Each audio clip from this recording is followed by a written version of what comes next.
अस्सलाम वालेकुम स्टूडेंट्स, मैं हूँ आपकी lecturer ma'am Ayesha Suleman.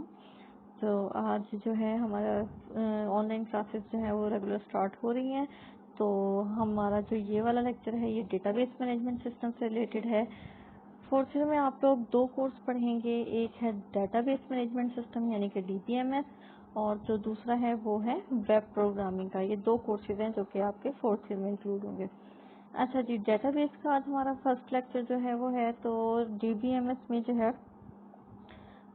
DBMS में आप लोगों ने क्या कहते हैं ये पहले भी पढ़ चुके हैं सेकंड ईयर में, अगर आप लोगों को याद हो MS एक्सेस के नाम से आप लोगों ने एक पोर्शन पढ़ा था। तो हमारे पास MS एक्सेस में जो हमने पोर्शन पढ़ा था वो डेटाबेस से ही रिलेटेड था, या हम उसे DBMS भी कह सकते हैं। अच्छा जी, सबसे पहले तो उसके लिए आपको बुक जो है वो परचेज करनी होगी। आप कौन सी बुक लें? आप लोग IT सीरीज की डेटाबेस मैनेजमेंट सिस्टम की बुक लें। IT सीरीज से जो है हम अपना क्या कहते हैं कंटिन्यू करेंगे, पढ़ेंगे। आप लोग अपनी बुक्स ले लें ताकि जो काम आप लोगों को डेली बेसिस पे दिया जाए आप उसे प्रिपेयर कर सकें। सबसे पहला चैप्टर यानी चैप्टर नंबर 1 जो है वो है इंट्रोडक्शन टू डेटाबेसेस। इसमें हमने आज क्या क्या पढ़ना है। कंटेंट्स में हमारे पास सबसे पहले तो डेटाबेस क्या होती है ये देखेंगे, फिर DBMS क्या है सेकंड टॉपिक, थर्ड पे है व्हाट इज डेटा, डेटा किसे कहते हैं, व्हाट इज इंफॉर्मेशन, और जो लास्ट है वो है डेटा वर्सेस इंफॉर्मेशन। ये सारे हमारे आज के कंटेंट्स हैं। बेसिक टर्म्स हमारे पास क्या है डेटाबेस की and DBMS database management system की। तो सबसे पहले हमारे पास डेटाबेस है। डेटाबेस क्या होता है? The collection of logically related data is called database. Example हमारे पास क्या है? Database of a college. Database क्या होती है? जो क्या कहते हैं आपका जो डेटा है किसी भी एक स्पेसिफिक टॉपिक या किसी एक ऑब्जेक्ट से रिलेटेड जो लॉजिकल डेटा होता है उसके कलेक्शन को हम डेटाबेस कहते हैं। एग्जाम्पल उसने बता दिया, जैसे कि database of a college. College एक ऑर्गेनाइजेशन है, उसका जो है हम डेटा स्टोर करेंगे तो वो ऑब्वियसली क्या हमारे पास बनेगा, जब सारा एक कॉलेज से रिलेटेड डेटा होगा तो वो हमारे पास कॉलेज की डेटाबेस बनेगी। नेक्स्ट है database management system DBMS। DBMS हमारे पास क्या है? It is a software system for creating, organising and managing the database. DBMS एक सॉफ्टवेयर है जो कि क्रिएट करेगा या मेंटेन करेगा या ऑर्गेनाइज करेगा किसको? डेटाबेस को। अभी डेटाबेस की हम रिसेंटली क्या कहते हैं डेफिनेशन पढ़ी थी। डेटाबेस हमारे पास क्या था?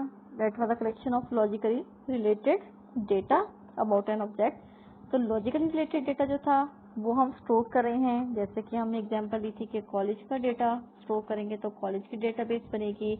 अब उस डेटाबेस को कौन किस तरह से क्रिएट करेंगे, किस तरह से हम उसे मैनेज करेंगे, तो ये सब किसने देखना है? डेटाबेस मैनेजमेंट सिस्टम ने। यानी कि हमें एक सिस्टम, एक सॉफ्टवेयर चाहिए होता है जिसपे हम जो है इनको रन कर सकें। तो ऑब्वियसली हमारे पास DBMS जो है वो एक सॉफ्टवेयर है, एक सिस्टम है जो कि हम यूज करेंगे to create, maintain or organize database.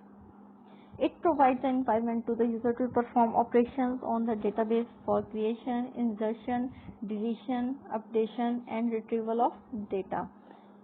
किस तरह का इन्वायरमेंट प्रोवाइड कर रहा है यूजर को? ये एक सॉफ्टवेयर है तो ऑब्वियसली ये आपको डिफरेंट फंक्शनैलिटीज प्रोवाइड करेगा। आप डिफरेंट ऑपरेशंस परफॉर्म कर सकते हैं यूजिंग दिस सिस्टम। किस किस तरह के आप ऑपरेशंस परफॉर्म कर सकते हैं डेटाबेस के ऊपर? आप डेटाबेस को क्रिएट कर सकते हैं, उसमें आपको डेटा इंसर्ट करना चाहें, ऐड करना चाहें आप कर सकते हैं। डिलीशन है, अगर आपको पहले से आपका डेटा सेव है, रिकॉर्ड सेव है, उसको डिलीट करना चाहें आप कर सकते हैं। अपडेशन या अपडेटिंग क्या है कि आपके पास पहले से कोई डेटा मौजूद है लेकिन अब आप उसको चेंज करना चाह रहे हैं तो आप उसको अपडेट कर सकते हैं।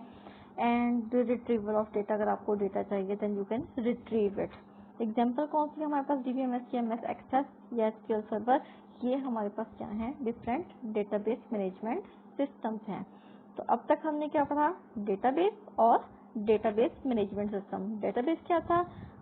कलेक्शन ऑफ डेटा था, किसी से भी इस चीज से रिलेटेड हो सकता है।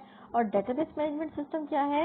ये एक सॉफ्टवेयर है जो कि हम यूज करेंगे डेटाबेस बनाने के लिए।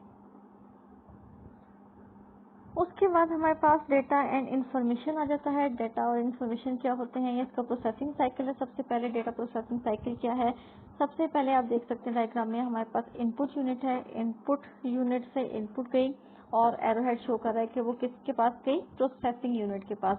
और बिल्कुल अगर आप स्ट्रेट फॉरवर्ड देखें तो प्रोसेसिंग यूनिट से नेक्स्ट यूनिट कौन सा है, आउटपुट यूनिट। यानी कि आपने जब डेटा प्रोसेस करना होता है तो सबसे पहले आप क्या करते हैं, डेटा इनपुट के तौर पे देते हैं। यानी जो भी हम डेटा दे रहे हैं वो हमारे पास क्या कहलाएगी, इनपुट कहलाएगी। फिर उसके बाद वो चली जाएगी प्रोसेसिंग यूनिट के पास। प्रोसेसिंग यूनिट जहाँ पे प्रोसेसिंग अप्लाई होगी या हम कह सकते हैं कि कोई ऑपरेशन परफॉर्म होगा, यानी कि प्रोसेसिंग फेज से गुजरेगा। और जब डेटा या इनपुट प्रोसेस हो जाएगी तो फिर आपके पास कहाँ पे आएगी, वो आउटपुट यूनिट में। आउटपुट यूनिट में एज एन आउटपुट हमारे पास जो है वो इन्फॉर्मेशन या जो आउटपुट है वो आ जाएगी। तो ये था हमारे पास क्या, डेटा प्रोसेसिंग साइकिल के डेटा आप देंगे एज एन इनपुट, उसके ऊपर होगी processing and then we will get output, और हम इसको इन्फॉर्मेशन भी कहते हैं। वो आगे हम फर्दर इसको क्या कहते हैं, रीड करेंगे। उसके बाद प्रोसेसिंग यूनिट के साथ जो है हमारे पास एक और यूनिट भी है जिसे कह रहा है स्टोरेज यूनिट। स्टोरेज यूनिट क्या है, स्टोरेज यूनिट वो होता है जिसमें हम अपने डेटा को स्टोर करवाते हैं। तो अब प्रोसेसिंग यूनिट का जो है वो इंटरेक्शन स्टोरेज यूनिट से भी है, जो प्रोसेस करवा रहा है या वो जहाँ से क्या कहते हैं जो भी डेटा उसने प्रोसेस करवाना है या जो आउटपुट वो बनाएगा, तो वो प्रोसेसिंग के दौरान किससे जो है वो इंटरेक्शन करेगा, स्टोरेज यूनिट से। क्योंकि आपका डेटा या इन्फॉर्मेशन कहाँ पे स्टोर हुई होती है, स्टोरेज यूनिट में स्टोर हुई होती है। उसके बाद नेक्स्ट है व्हाट इज डेटा। डेटा क्या है, a collection of raw facts and figures. हमारे पास जो रॉ फैक्ट्स एंड फिगर्स हैं वो डेटा कहलाते हैं। Raw material that can be processed by any computing machine, a collection of facts from which conclusions may be drawn.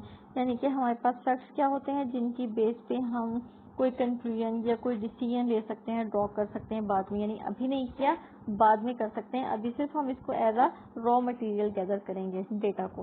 Data can be represented in the form of numbers and words which can be stored in computer language, for example पांसिंग या फिर अंशु 007।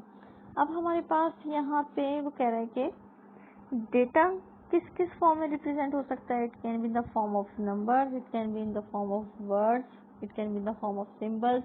बल्कि सिर्फ यही नहीं, बल्कि हमारे पास जो ऑडियो होती है, वीडियो होती है, ये भी हमारे पास सारा क्या है, these are different types of data. Data में हमारे पास क्या आते हैं, नंबर्स भी आते हैं, अल्फ़ाबेट्स भी आते हैं, अल्फ़ान्यूमेरिक यानी कि आपके अल्फ़ाबेट्स भी हैं, नंबर्स भी हैं, या स्पेशल सिंबल्स जो होते हैं, जैसे कि हमारे पास @ सिंबल है, स्लैश है, या डिफरेंट ऑपरेटर्स जो होते हैं या सिंबल्स होते हैं, उन सबको हम यूज़ कर सकते हैं। परसेंटेज सिंबल है। उसके अलावा आपकी जो वीडियो है या आपकी ऑडियो है, ये सारा हमारे पास किस में आता है, these are the types of data. ये सारी डेटा की टाइप्स में आती हैं। फिर उसके बाद क्या है, व्हाट इज इंफॉर्मेशन। इंफॉर्मेशन क्या होती है, systematic and meaningful form of data, या फिर हम ये भी कह सकते हैं that it is the processed form of data. Knowledge acquired through study और experience, information helps human beings in their decision making. सबसे पहले हम लोगों ने डेटा की बात की थी, that it is a collection of raw facts and figures. Data हमारे पास रॉ फैक्ट्स एंड फिगर्स था, यानी कि हमारे पास ऐसा मटेरियल था जिसकी बेस पे अभी हम कोई कंक्लूजन नहीं निकाल सकते थे, या जिसकी बेस पे हम कोई डिसीजन नहीं ले सकते थे। लेकिन जब आपका डेटा किसी एक प्रोसेसिंग से या किसी ऑपरेशन से गुजर जाता है, गो थ्रू कर जाता है, तो फिर वो आपके पास कन्वर्ट हो जाता है किस फॉर्म में, इंफॉर्मेशन की फॉर्म में। पहले data simple form raw material था, उसके ऊपर प्रोसेसिंग हुई and then the processed form of data is called information. Processing के बाद जो आया वो इंफॉर्मेशन है। इसकी बेस पे आप क्या कर सकते हैं, इसकी बेस पे आप जो है अपने डिसीजंस जो है वो ले सकते हैं। फिर उसके बाद है डेटा वर्सेस इंफॉर्मेशन। डेटा और इंफॉर्मेशन में क्या डिफरेंस है, डिफरेंट पॉइंट्स जो हैं उसके थ्रू मेंशन किया गया है। सबसे पहला पॉइंट जो है हमारे पास वो क्या है, डेटा इज रॉ फैक्ट, और इंफॉर्मेशन क्या है, प्रोसेस्ड फॉर्म ऑफ डेटा। यानी कि डेटा आपका जो था वो रॉ था, उसके ऊपर अभी कोई प्रोसेसिंग नहीं हुई थी, जबकि इंफॉर्मेशन आपके पास क्या है, it's a processed form of data. May और may not be meaningful, second point of data है। मीनिंगफुल हो भी सकता है, नहीं भी हो सकता, लेकिन जो आपकी इंफॉर्मेशन है it would be always meaningful. Third पे इनपुट टू एनी सिस्टम में बी ट्रीटेड एज डेटा, जो भी आपके पास सिस्टम में इनपुट आती है उसको हम डेटा के तौर पे लेते हैं। And output after processing is information, ये बात मैंने पहले भी बताई थी जब मैं आप लोगों को बताई थी डेटा प्रोसेसिंग साइकिल के हमारे पास जो हम कंप्यूटर को देते हैं जो इनपुट होती है वही हमारे पास इनपुट जो है वो डेटा भी होता है। उसके बाद वो प्रोसेसिंग यूनिट से गुजरता है, प्रोसेस होता है और प्रोसेसिंग के बाद जो आपके पास आउटपुट आती है उसे हम इंफॉर्मेशन भी कहते हैं। डेटा में और में not be in order, for example survey data, जबकि इंफॉर्मेशन के लिए क्या information should be in order, for example census report. अब हमारे पास वो कह रहा है कि हम लोगों का डेटा जो है किसी ऑर्डर, एक प्रॉपर ऑर्डर में नहीं होता। जैसा कि सर्वे डेटा है रैंडम, हम लोग सर्वे कंडक्ट कर रहे होते हैं यानी कि लोगों से डेटा गैदर कर रहे होते हैं रैंडमली, वो हमारे पास डेटा है। लेकिन अगर उसी की हम कोई फाइनल रिपोर्ट बना देते हैं तो वो एक इंफॉर्मेशन है। मजीद डेटा इन्फॉर्मेशन को क्लियर कर देती हूँ। डेटा जिस तरह आप लोग जब एडमिशन लेने के लिए जाते हैं तो आप अपने एडमिशन फॉर्म्स पे जो डेटा फिल करते हैं वो आपका क्या होता है, एक रॉ डेटा होता है जिसमें आप अपना नेम राइट कर रहे हैं, आप अपने क्या कहते हैं फादर का नेम राइट कर रहे हैं, उसमें आप अपने सब्जेक्ट मेंशन करते हैं जो आप इस मैट्रिक में अगर पढ़ के आए, सॉरी सेकेंड ईयर में आप लोगों ने जो पढ़ा है।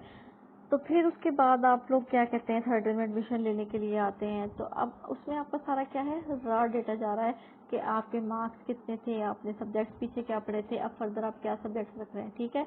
फिर उसकी बेस पे अगर हमें फर्दर कोई प्रोसेसिंग करनी हो, कुछ भी हमने निकालना, कोई रिजल्ट निकालना हो, कोई डिसीजन लेना हो उसके बेस पे, तो हम उस डेटा को प्रोसेसिंग से गुजारेंगे। प्रोसेसिंग के बाद जब हमारे पास जो है वो इंफॉर्मेशन में कन्वर्ट हो जाएगी तो उसकी बेस पे हम क्या करेंगे, डिसीजन लेंगे। अब इंफॉर्मेशन किस तरह से आएगी, जैसा कि अगर हम लोगों ने आप लोगों को एडमिशन लेने हैं तो ऑब्वियसली एक क्राइटेरिया सेट होता है कि अगर बच्चियां बीएससी में एडमिशन लेना चाह रही हैं तो उनके मार्क्स इतने होने चाहिए, इससे अबव होने चाहिए, और जिनके मार्क्स कम होंगे, बिलो मेरिट होंगे, तो उनको आर्ट्स में एडमिशन मिलेगा। अब ये हमने क्या क्राइटेरिया सेट कर दिया कि आपके पास जो जितने भी आप लोगों ने डेटा फिल किया था अपने एडमिशन फॉर्म्स पे उसमें आपने अपने प्रीवियस नंबर मेंशन किए हुए थे। अब हमने क्या किया, उन नंबर्स को गैदर किया, उनमें से देखा कि कौन से अबव मेरिट हैं और कौन से बिलो मेरिट हैं। तो जो अबव होंगे हमें पता चल जाएगा कि उस मेरिट की बेस पे हमें पता चलेगा कि हाँ जी इतने % बच्चे जो हैं वो हमारे बीएससी में एडमिशन ले सकते हैं, और जो बिलो मेरिट हैं यानी कि इतने % बच्चे हैं जिनका मेरिट कम है तो उनको हम सेपरेट कर देंगे कि जी वो आर्ट्स में ले सकते हैं। तो ये हमारे पास क्या था कि हमारे पास रॉ डेटा जो कि आप लोगों ने एंटर किया था उसकी बेस पे कॉलेज में यानी कि प्रोसेसिंग यूनिट से गुजरा, उसके बाद प्रोसेसिंग हुई, कुछ ऑपरेशन परफॉर्म हुए, एंड देन उसके बाद हमने क्या किया, इन्फॉर्मेशन ले ली, और इन्फॉर्मेशन की बेस पे हमने क्या किया, डिसीजन लिए। डिसीजन मेकिंग जो है वो इन्फॉर्मेशन की बेस पे होती है। तो ये था हमारा आज का क्या कहते हैं टॉपिक। अगर आप लोगों को कुछ भी पूछना है या कुछ समझ में नहीं आया तो आप क्वेश्चन कर सकते हैं। आप अपने ग्रुप में जो भी आप लोगों को कोई जिस टॉपिक से रिलेटेड या जो भी आज हमने डिस्कस किए हैं डिफरेंट कंटेंट उनसे रिलेटेड कुछ भी इशू हो तो वो आप मैसेज में पूछ सकते हैं। तो मैं इंशाल्लाह आप लोगों को उसका रिप्लाई दूंगी, आप लोगों को बताऊंगी। कोई भी चीज़ समझ में आए वो ना आए वो ज़रूर पूछिएगा। और उसके अलावा आप लोग अपनी बुक्स ले रहे हैं, डेली आप लोगों ने जो है जो आप लोगों को लेक्चर दिया जाएगा वो आप लोगों ने याद भी करना है, प्लस इंशाल्लाह आप लोगों को होमवर्क भी दिया जाएगा। तो आप लोग जो है डेली अपना काम किया करें, और इंशाल्लाह नेक्स्ट लेक्चर के साथ मैं फिर आऊँगी। अल्लाह हाफिज़।